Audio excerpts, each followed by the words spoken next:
La TVT au cœur de l'information.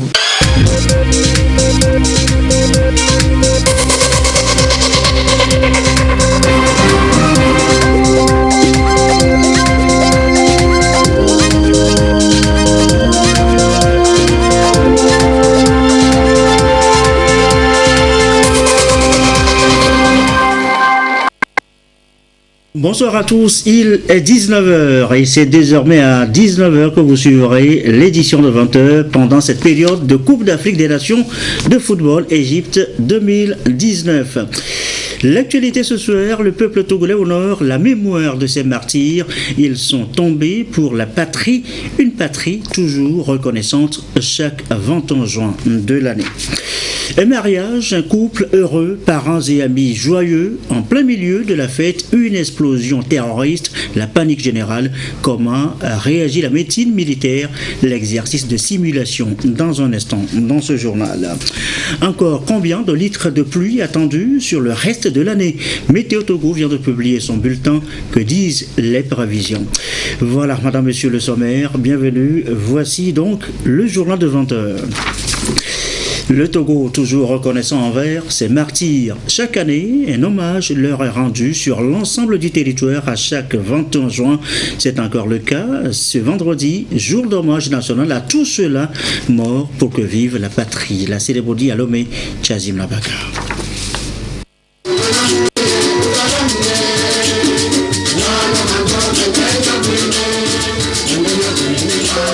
Célèbres ou anonymes, petits ou grands, hommes ou femmes, ils ont posé un acte hautement patriotique en donnant leur vie pour que vive la nation togolaise.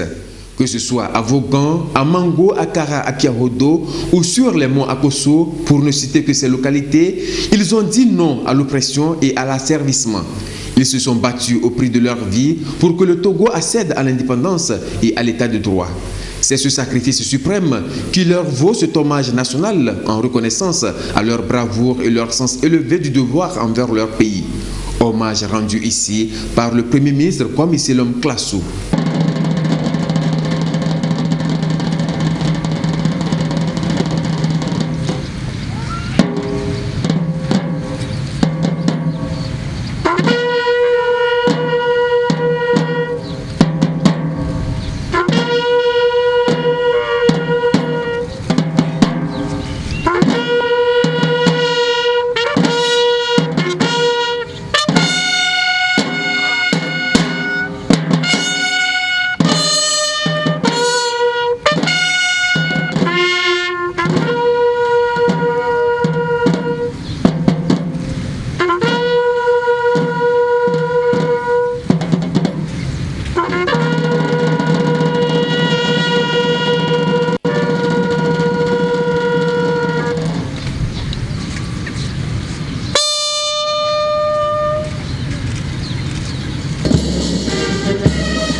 Éloge aux martyrs, où que vous soyez, filles et fils de notre pays, le Togo, vous qui aviez sacrifié vos âmes pour sauvegarder l'esprit de notre nation, nous saluons en ce jour votre grandeur.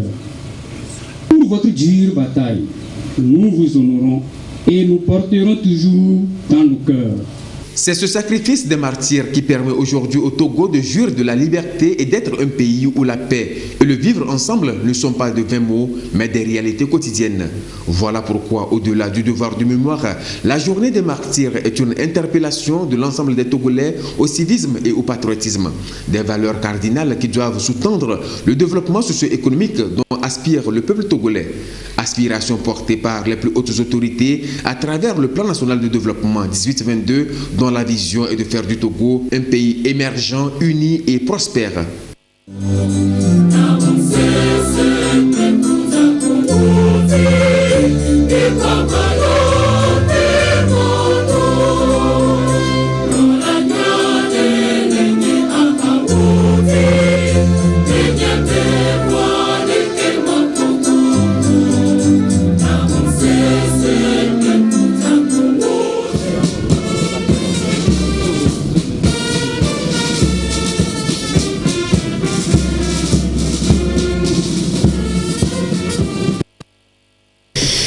La sonnerie aux morts a également retenti à Kara, à Dapan pour les mêmes hommages aux martyrs. Le récit sur place de Nestor Moujou et de Désiré Aloy.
Atakwame et Sokodé ne sont pas en reste. Dans les deux villes aussi, la tradition a été respectée en mémoire de nos disparus.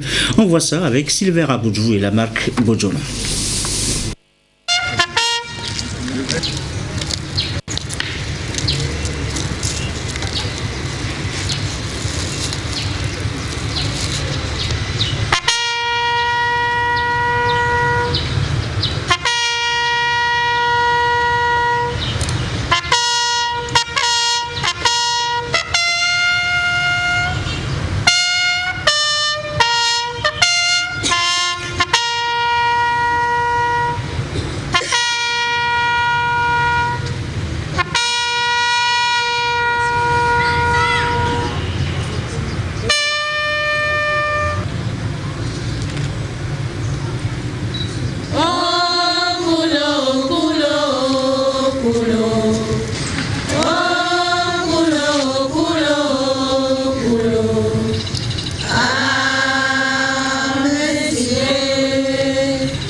Et voilà donc pour les cérémonies d'hommage aujourd'hui à travers tout le pays. Elles ne sont pas oubliées non plus, les victimes des violences politiques au Togo. Le Haut Commissariat à la réconciliation et au renforcement de l'unité nationale entame la deuxième phase d'indemnisation. Elle a démarré cette phase hier jeudi. Farata Kwame, Sylvain Rapoutou. Cette opération d'indemnisation est la suite de la deuxième phase entamée par le HCROUN au commissariat à la réconciliation et au renforcement de l'unité nationale pour apaiser les cœurs des victimes et surtout les amener à un changement de comportement destiné à la culture de la paix, à l'amour, au pardon et au vivre ensemble. L'opération concerne les victimes non vulnérables des événements sociopolitiques de 1990 à 2004. C'est pour marquer la reconnaissance de l'État et pour tous ceux qui ont souffert dans la marche que notre pays a connue dans le cadre strictement politique, c'est-à-dire qui sont des victimes politiques. Elle s'étale du 20 au 29 et prend en compte les victimes des plateaux Est, notamment Amou, Wawa, Akebu, Ogou, Anié, Esmono, Moaimono et Hao. L'ambition du gouvernement est de parvenir à la promotion de la tolérance et la paix, des atouts indispensables pour bâtir la réconciliation nationale. C'est une semence de paix, des graines de la semence de paix qui viennent aujourd'hui d'être enfouies au sol. Et leur visage montre qu'ils sont là pour oublier, qu'ils sont là pour renaître. Le gouvernement n'a pas oublié les victimes, c'est ça qui est très important.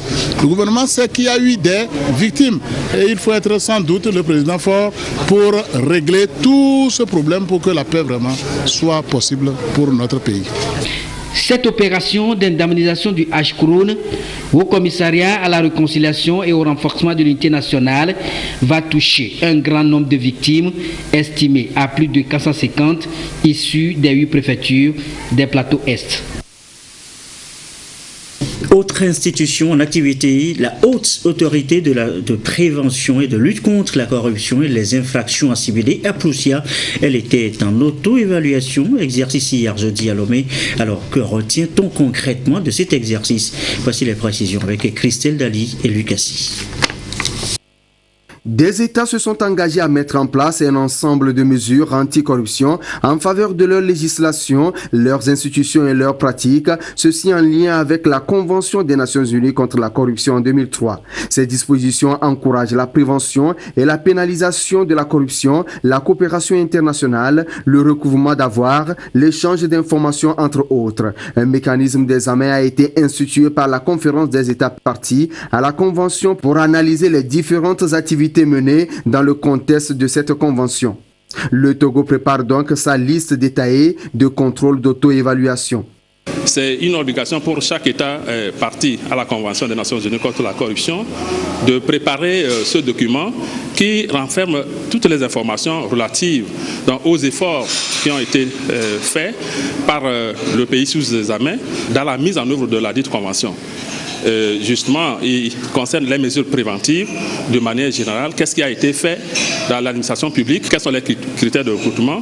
Est-ce que ces critères obéissent aux conditions de transparence? Quels sont également les critères d'évaluation des agents publics? Il y a également le chapitre 5 qui est relatif au recrutement des avoirs. Il n'est plus acceptable ou accepté que dans le cadre des enquêtes qui sont menées donc, pour réprimer les infractions de corruption et les infractions assimilées, de s'intéresser seulement à la procédure, à la répression donc, de l'acte commis par le délinquant, mais il faut s'intéresser également à son patrimoine.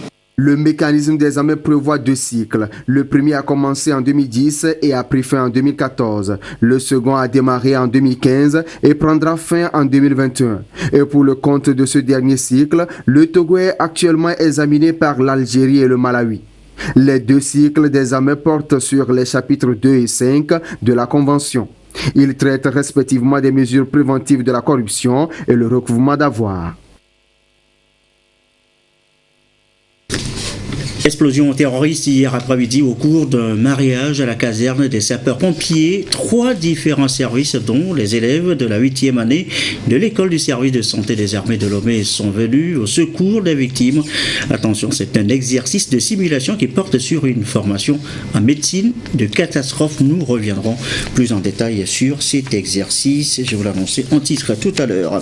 Pleuvra-t-il encore beaucoup sur le reste de l'année cette année? Météo Togo vient de publier son bulletin. Ça pourrait mieux situer les paysans et les producteurs agricoles à mieux planifier leurs activités. Nous reviendrons là aussi sur ce sujet plus en détail. Et c'est bien évidemment l'événement pour les 2 prochaines semaines. La CAN Égypte 2019, la 32e édition. Ça commence ce vendredi, tout à l'heure même, dans moins de 30 minutes avec le match d'ouverture Égypte-Zimbabwe à vivre en direct sur la télévision togolaise et bien sûr la cérémonie d'ouverture aussi. Bon régal à tous sur notre antenne. Merci à vous qui nous suivez ce soir et comme d'habitude toujours fidèlement. Belle soirée.